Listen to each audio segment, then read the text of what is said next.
music really saved my life. You know, I grew up in an environment where I could have been a statistic. I could have been any of, you know, stories that I've read about, but music has taken me around the world. It's helped me meet amazing people.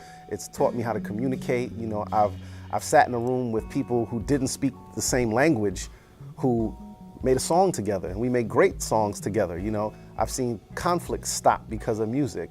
I've seen conflicts start because of music. But I think at the end of the day, it's a tool for healing. And if the people who carry the music can remember that, you know, when we have to deal with this crazy business, I think it can help make the world a better place.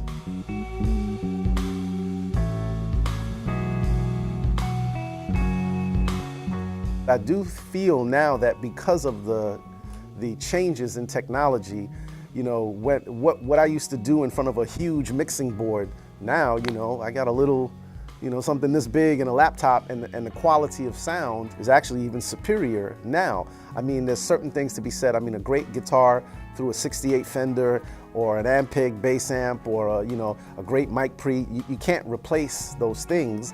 But at the same time, there are things that we don't need anymore. So I think it's actually making us focus, you know, in a sense, more on creativity, because now that these barriers to sound or sound quality have been removed, and everybody has that, now where do you have to go? It's like, okay, well, write a better song now, you know, play better now. Like, what's your performance? Are you practicing? Those things that now maybe got lost in the search for, you know, the best board and the best this and the best that. Now it's like, okay, well, take your iPhone. Now what? Now what? You know, it's like a blessing and a curse, you know, because I do still miss some things, but there's some things I don't miss. Like, I don't miss tape hiss. I don't want tape hiss anymore.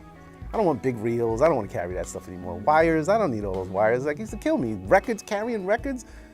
It's me and Buff, you know how many records we had to carry? Like, going to a party and carrying 20 crates of records and pushing speakers, like, now, I don't miss that, but do I miss the sound of vinyl? Maybe sometimes I do miss, you know, that, you know, if I listen to a bunch of crunchy MP3s, but I don't know if I'd swap the sound of vinyl for carrying 20 crates of records, man. Like, you wouldn't want that.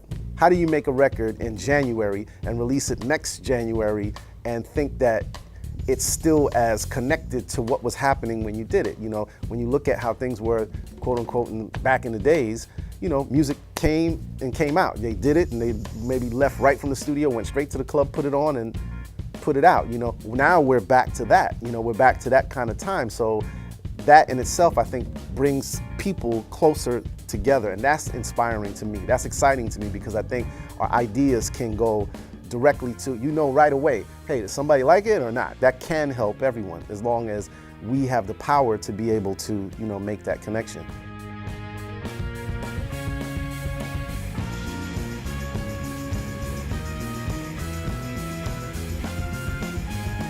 My advice for young producers would be to try to stay true to the art and learn about music. Don't forget that we're in the business of music. So yes, it's a business, but the people who made the music, who made the art that we all aspire to be in, they were music people. Most of the executives that built the business either had a background in music or had been exposed to great artists. So don't confuse what's good with what's great, because there's a difference, you know, and as a person who has to be a tastemaker, then your job is to do that. Keep striving, keep the faith, keep believing, keep pushing, and keep thumping.